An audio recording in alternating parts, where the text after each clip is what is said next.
Welcome to the Pint Glass Football Podcast.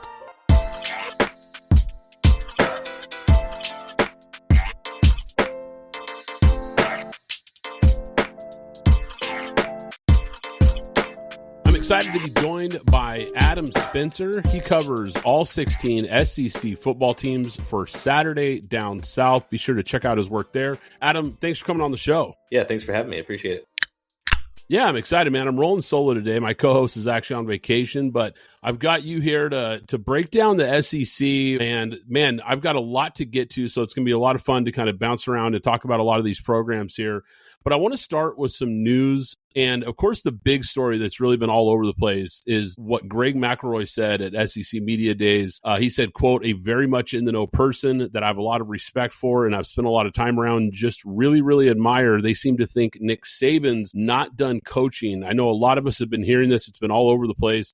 I just want to get your thoughts on the possibility first of Nick Saban potentially returning to coaching. And if he were to return, where do you think some possible landing spots for him? Because, I mean, we know there's going to be plenty of programs that are going to be interested if he does decide to come back. Yeah, I don't think he's going to come back. I mean, I think he's happy with his College Game Day gig that he has right now. I mean, that's a pretty sweet gig. That's, pretty much like, I think he had a lot of fun behind the microphone this past year. I really do. He's said as much. I mean, everybody that worked with him said that he was loving it. So I think that he really, really enjoyed his time not coaching. I tend to agree with what Urban Meyer said. I don't know if it was today on the Colin Cowherd show or yesterday, but he said he doesn't think he'll see Nick Saban coach in the college ranks again.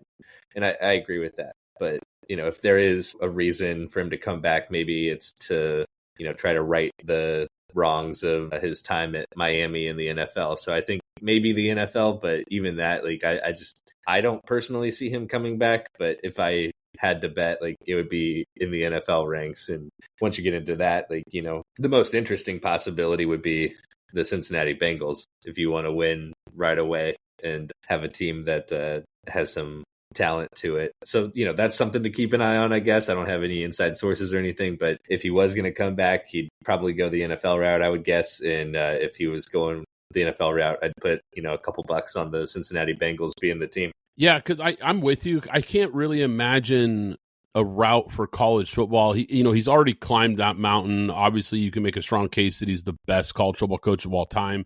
There's not really anything left to prove there. And on top of that, I really don't know what program would be the right fit.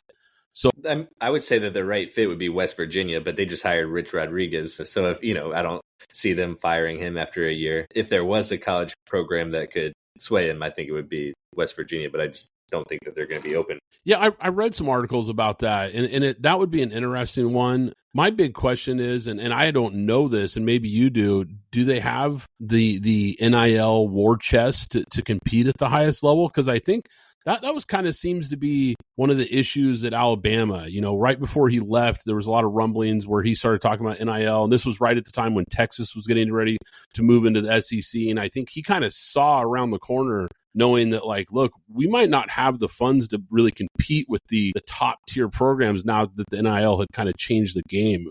Do you think that would be a possibility? I mean, with West Virginia? I think it would be enough, just getting Nick Saban there, I think would be enough to have them compete in the Big 12 right away. Now that Oklahoma and Texas are in the SEC, I don't know, who are you really competing against in the NIL space? I guess Texas Tech has a pretty big war chest, as you mentioned. They have a big booster and an NIL collective, but outside of that, the Kansas programs aren't really going to be on that level. Oklahoma State has some deep pockets, but it hasn't really translated to consistent competing. TCU, Baylor, they're smaller schools.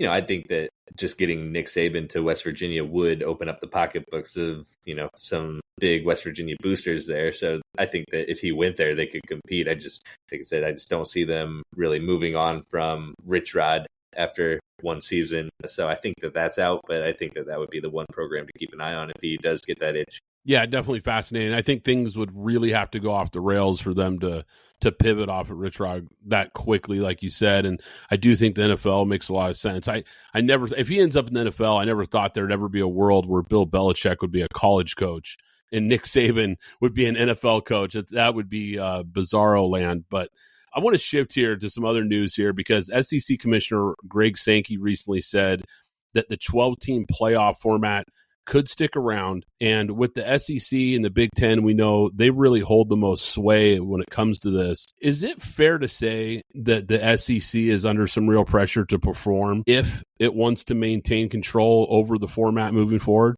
Yes and no. I don't think that, let's say that they don't get a team into the championship game again this year. Like, they're not going to fall behind like the ACC or the Big 12. Like, they're always going to be there 1A with the Big Ten, and it's been, the SEC's at 1, the Big Ten's at 1A.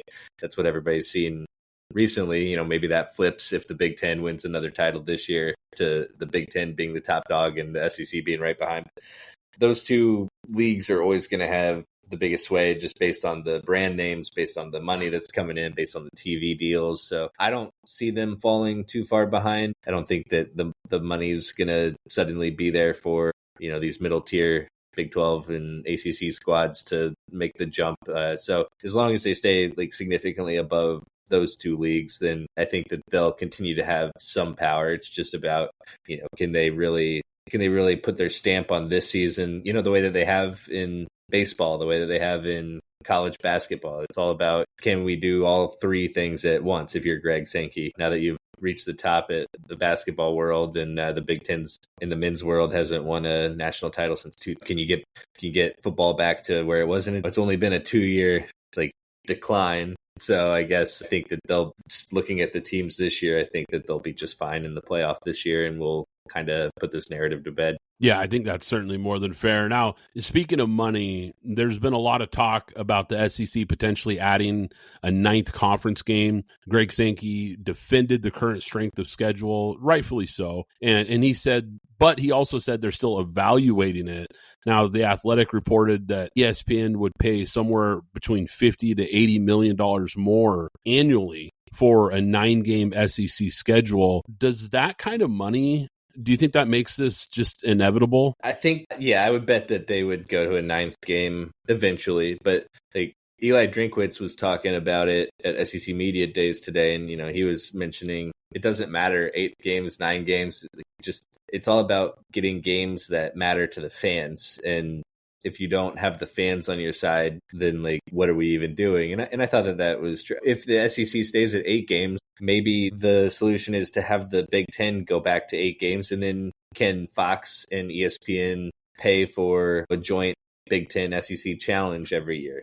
Who wouldn't want to watch that? Who wouldn't want to, you divide up the top games. If it's Georgia, Ohio State 1 year, maybe ESPN gets that game 1 year. And then the next year, if it's Texas, Ohio State, it's on Fox. You divide up the top games, you divide up the elite programs. Everybody gets 8 games. I think that that's a viable solution. And then I think, if you wanted to have each league do 8 games plus the crossover game to get to 9 power conference games, that's what I think we should be looking at, is not league games, but power conference games. Let's get a game against the ACC. Let's get a game against the Big 12. Let's see these bigger matchups. All due respect to the Alabama A&Ms and the Citadels and stuff like that, but nobody wants to see SEC teams play those schools. Play them in week 1 if you have to, as a little bit of a preseason thing. Nobody wants to see those games in November. So do what the fans want.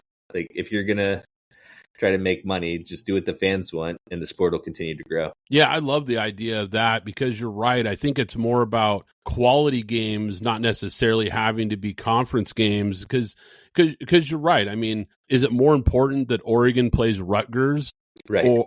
Or that, Texas plays Mississippi State? Or would you rather see Tennessee play Ohio State and Oregon play Texas or whatever? I'd much rather see those types of matchups in the non-conference. And I think with the new college football playoff and with it expanding probably even further, it's not such a big deal to take an L, in a non-conference game to a big program. That doesn't derail your season like it did in years past. So you're still in the running for the playoff. You're still in the running for national championship. And I think as fans, we're getting a better inventory of games. So Yeah, and I think we just need to make sure that if that happens, that the playoff committee follows suit. You know, if you have a school like Indiana just bought out a series against Virginia of all schools, and like to try to make their schedule easier. It's like, well, Virginia is about as easy as it gets in power conference games. So like, what are we buying out here? You know, like what's the purpose of this? But they're gaming the current system. They just got in with a 10-2 record. I don't know if it was 11-1 or 10-2 or whatever it was, that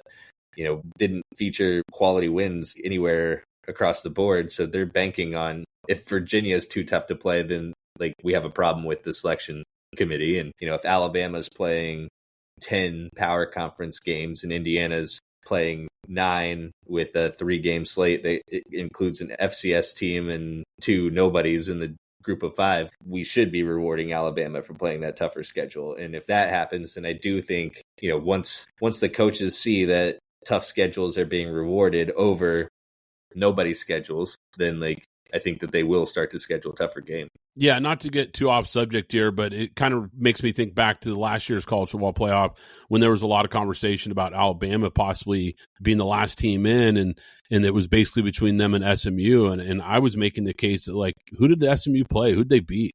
They didn't beat anybody. Now, I know Alabama's record wasn't great, and they had some L's that weren't great, and I understood the side that people were making for Alabama not making it.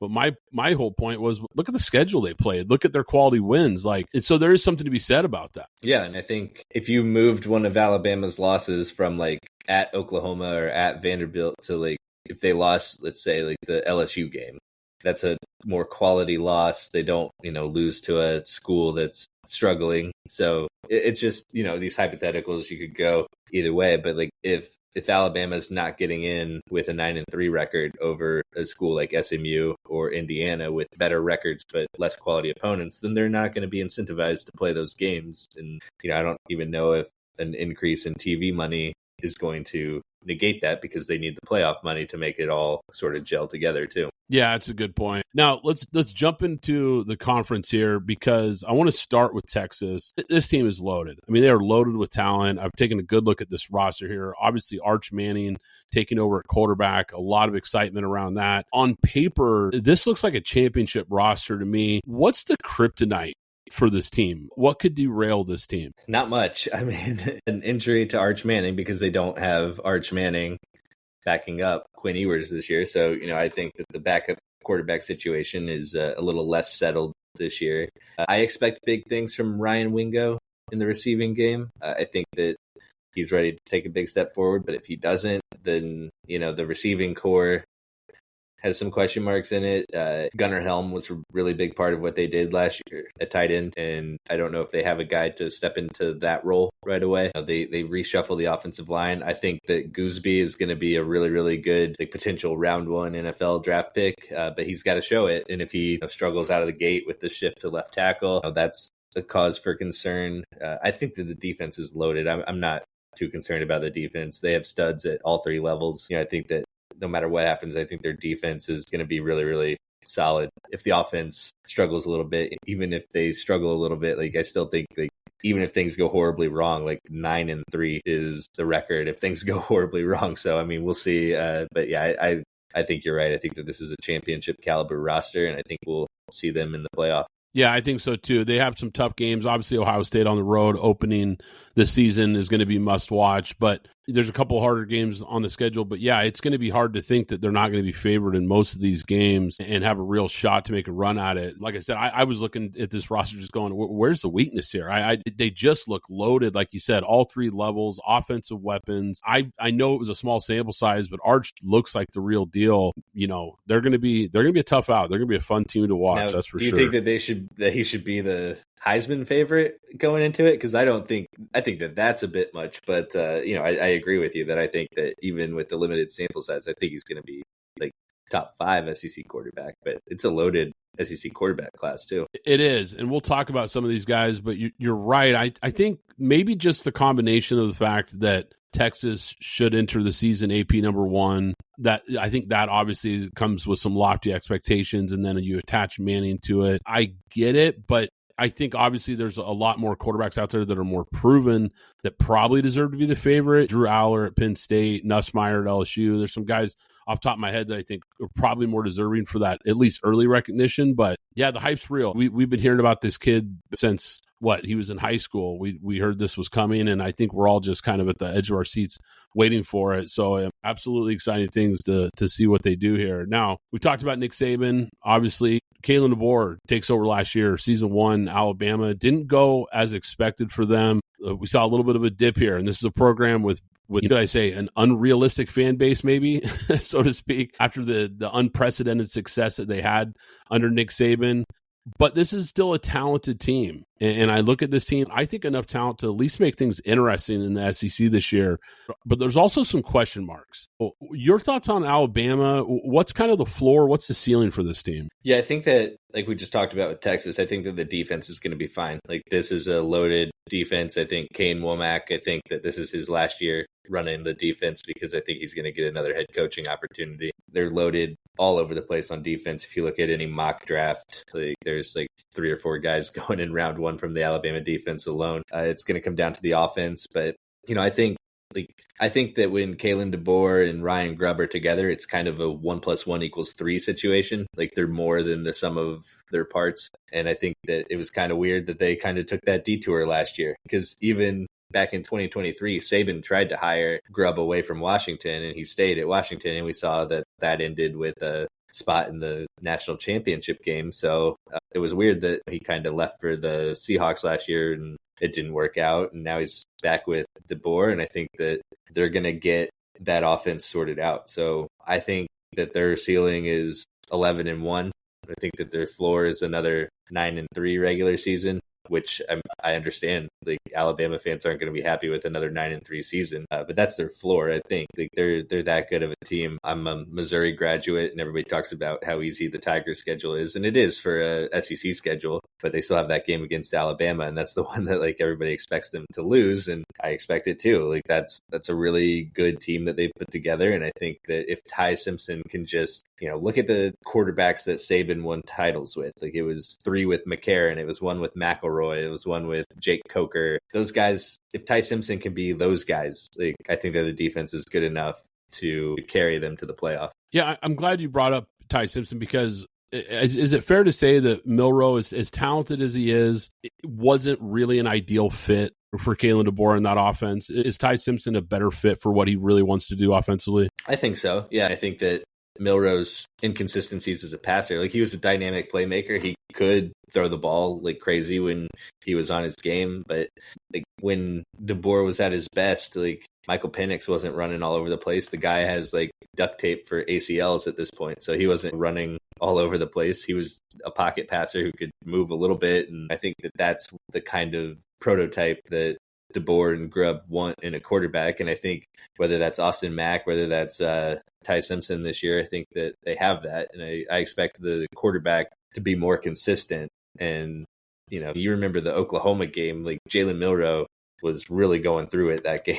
It really hurt the team. And, I think that if they just get a guy like Ty Simpson who just doesn't put the defense in bad situations, they'll be fine. Yeah, I think you're right. And I think, like you said, even if their floor is 9-3, to me, that's a team that's probably right on the brink of the college football playoff conversation again, which, like you said, maybe that's not up to expectations of what Alabama fans want to hear. But if they get in the playoff, and you never know at that point. Ohio State loses to Michigan when they were a heavy favorite. Everyone's down on them, and then they go on that run. So you never really know once you get in the tournament what can happen. So they might have fired Ryan Day without that title, I said it on this podcast when they lost that game. I said, short of a national title, I think he's gone. And then they did it. They went on that run. So yeah, pretty incredible stuff. I want to shift to LSU. This is an interesting team. LSU brings back a lot of offensive firepower. I have concerns about the offensive line. And we talked just briefly about Garrett Nussmeier.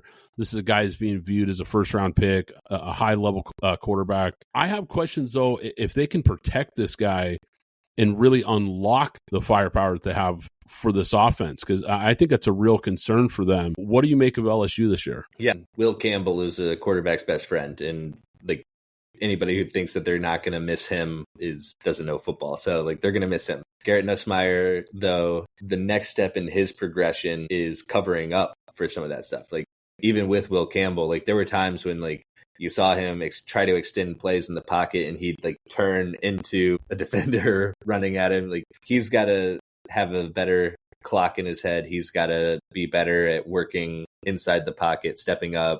He's got to do better at escaping when the situation calls for it. Like there's ways that he can help mitigate that. I think that LSU, the talent's there. They're going to have guys who aren't terrible along the offensive line. And I think that as the season goes on, it's going to get better. But like they just get thrown right into a fire at Clemson in week 1. I think that, Parker is a potential number 1 overall pick. If the number 1 team in the NFL doesn't need a quarterback, he's a potential guy. And like to have that be the first edge rusher that you go up against is not easy. But I'm high on LSU overall. Like I really, really like the receiving core. I really like Nussmeier. I like Durham. I like having Weeks and Perkins working together defensively. Another year in the Blake Baker system. I think that they have all the pieces to make a playoff run. I really do. I think they'll do it. I think that if they don't even make it to Atlanta for the SEC championship game, I think that that's going to be disappointing. Yeah, I think so too. I think they're one of those teams, if you were to say going into the year, maybe 5-6 teams that you look at just top to bottom roster, coaching and everything, you could circle and say, I think they have legit national championship aspirations. And I think they're a team that they put it together. It could be that type of a year for them. But like I said, I do think it's a concern when you lose not just Will Campbell, but you also lose 2 other guys to the NFL draft. That's a lot of really good offensive linemen that walked out the door. Now, we know this is a team that recruits well. They tend to have very good players, 4- and 5-star guys that are coming up. But to your point, it might take a little bit to gel. When you've got some really big early tests in the season, if they start off kind of rocky and they're all of a sudden out of the playoff picture before it starts, so to speak, that could get interesting in Baton Rouge. And I think that week 1 game with, Brian Kelly not having won a week 1 game at LSU yet, I think that if they lose that game, like even if it's a completely justified loss on the road against a Clemson team that's really, really good and probably going to make the playoff again this year, even if they lose that game, it's not the end of the world, but like it might feel like, oh no, here we go again, to the people who've been around the program, to the fan base, to like, if they lose that game. And it's like, I just think that we're going to hear some comments about Brian Kelly and like, is he the right man for the job? All that sort of stuff. And I just think that if you don't have a really strong locker room, and I think that they do, but if that noise gets too loud, like that can really derail a season before it even gets started. And so I just think that week 1 game at Clemson is just so important for them, and it's going to be tough. So I want to talk about Florida, because this is another team that I think is kind of interesting. It feels like, to me, they have a lot of upside in 2025, especially with the return of quarterback DJ Lagway. We know he's a really talented young guy.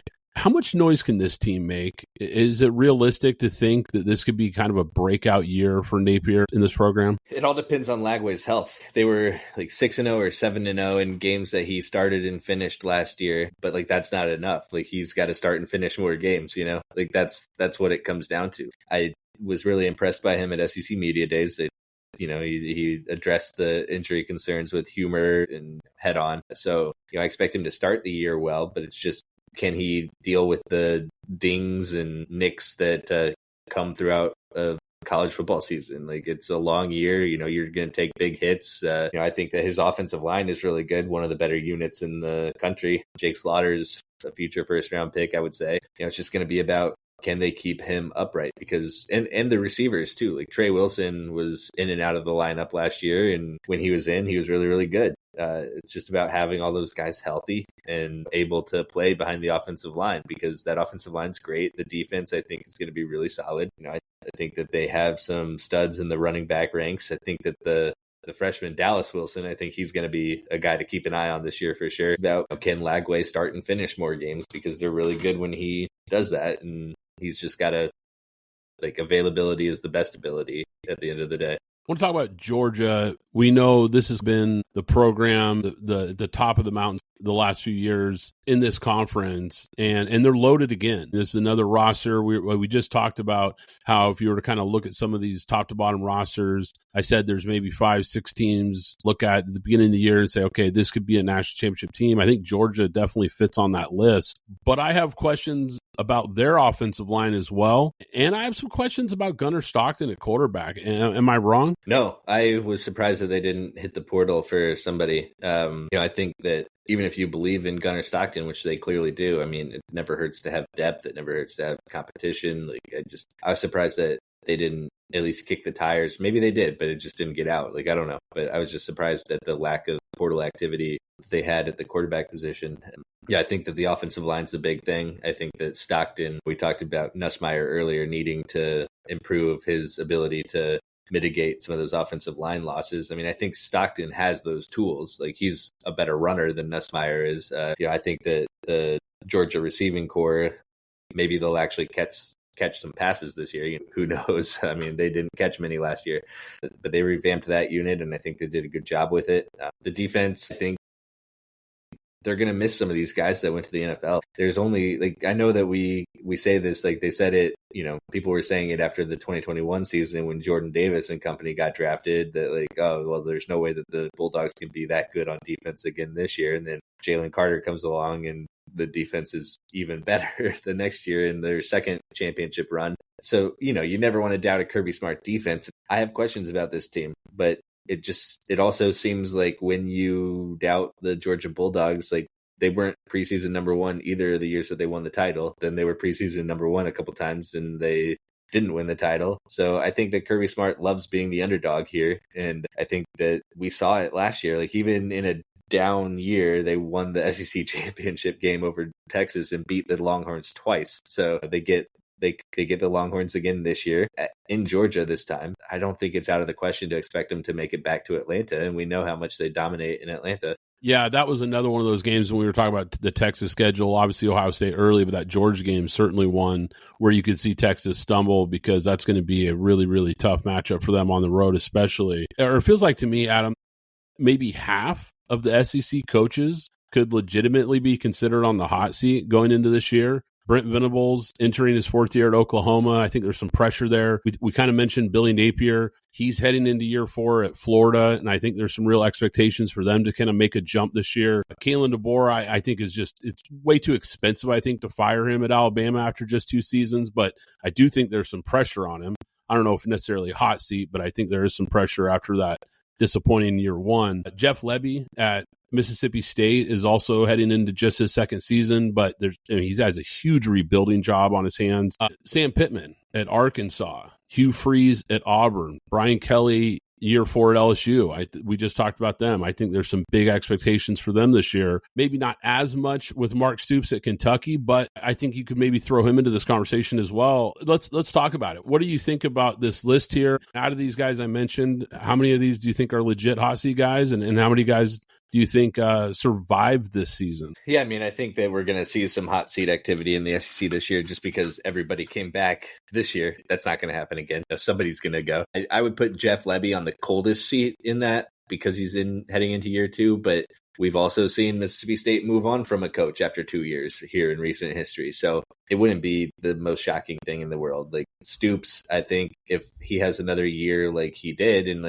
I would put him on a very hot seat. I think that Kentucky could find the money to buy him out and say thank you for everything, but it's just not working anymore. I don't think Zach Calzada is a SEC caliber quarterback. I think that he's been coasting off of the win against Alabama for a few years now. Brian Kelly, I would say, is not on a super hot seat. I think that there would be a lot of fan base disappointment if he doesn't at least make the playoff this year, but I just don't see that happening. I think he's going to make it. Hugh Freeze is on a very hot seat, I would say.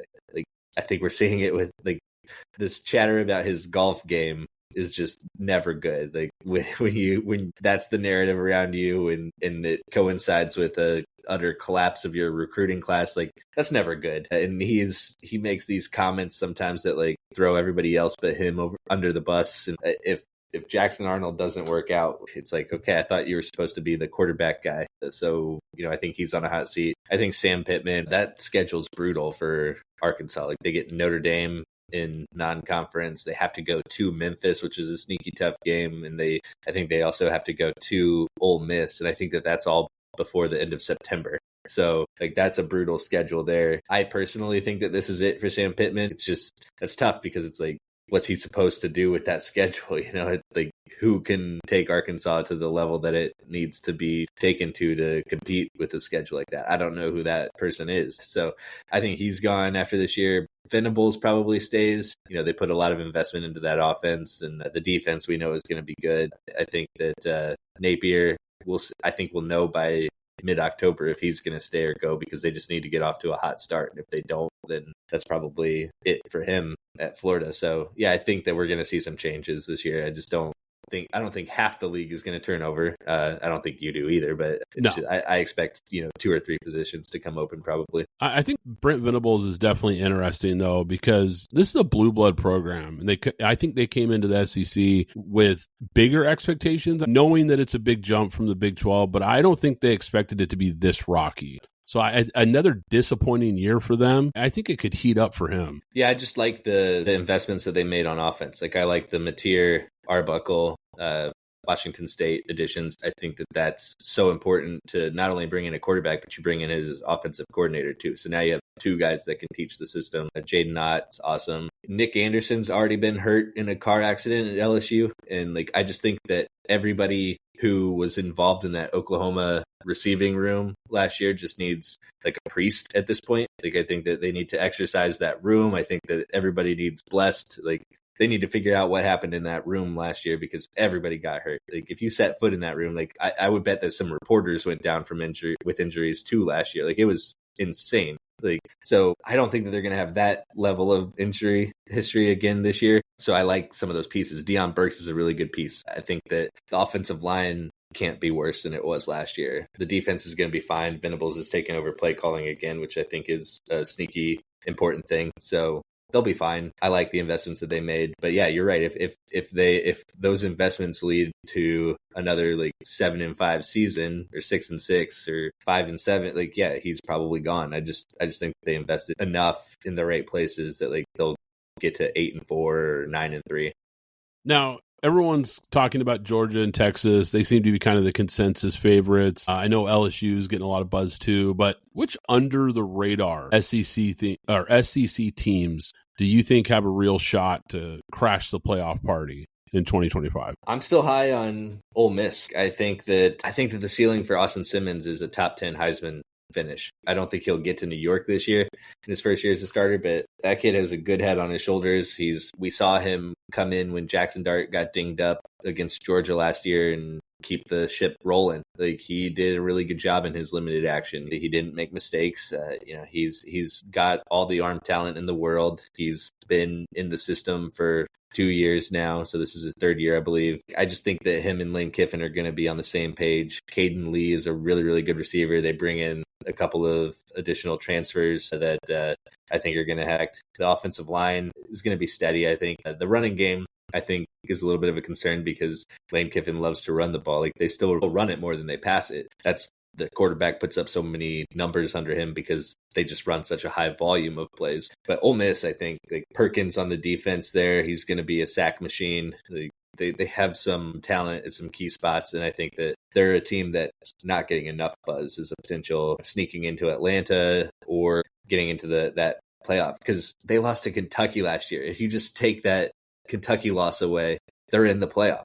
They're just in, and that's if he can just cut out the stupid loss that Ole Miss seems to have every year, then I think that they're good enough to go 10-2. Yeah, they were certainly right there last year. And to your point about Lane Kiffin and the offense, it seems like it doesn't matter what quarterback's under center for him.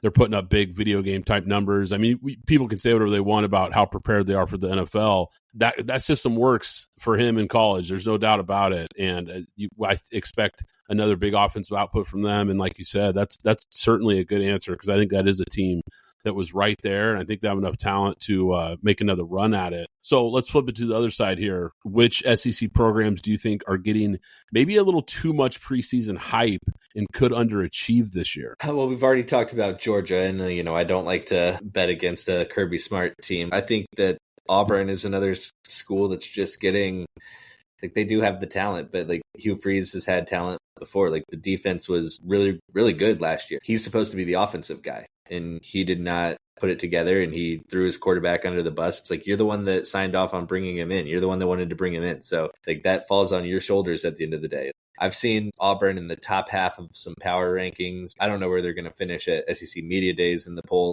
If it's in that 8-9 range, I think that's too high. I think that they're a 10th and 12th team in the SEC. And I think that Kim Coleman's a beast. Like, that's not taking anything away from him. I like Eric Singleton Jr. I think Jackson Arnold's going to be better than he was at Oklahoma, but just simply by having receivers that are able to walk. So, I think that he'll be a better quarterback than he was last year, but is he a guy who can get you to 9-3? Like, I don't know. Like, we'll see, but I think that they're getting a little too much buzz. So I think what you're really telling me is the next coach at Auburn is going to be Nick Saban. That would be the chaos scenario. Yeah, I think everybody would. There might be wars fought in the state of Alabama if that happens. I was going to say, I think every Crimson Tide fan just threw up all at one time. This has been absolutely awesome, man. Really appreciate your time. Once again, guys, to be joined by Adam Spencer, covers all 16 SEC football teams for SaturdayDownSouth.com. Be sure to check it out. They've got lots of great stuff on SEC football. Thanks again, Adam, for coming on the show, man. This has been a blast. Yeah, absolutely. Always love to talk SEC with you. Thanks for listening to the Pint Glass Football Podcast. Be sure to subscribe and follow us on Twitter at PGF Podcast.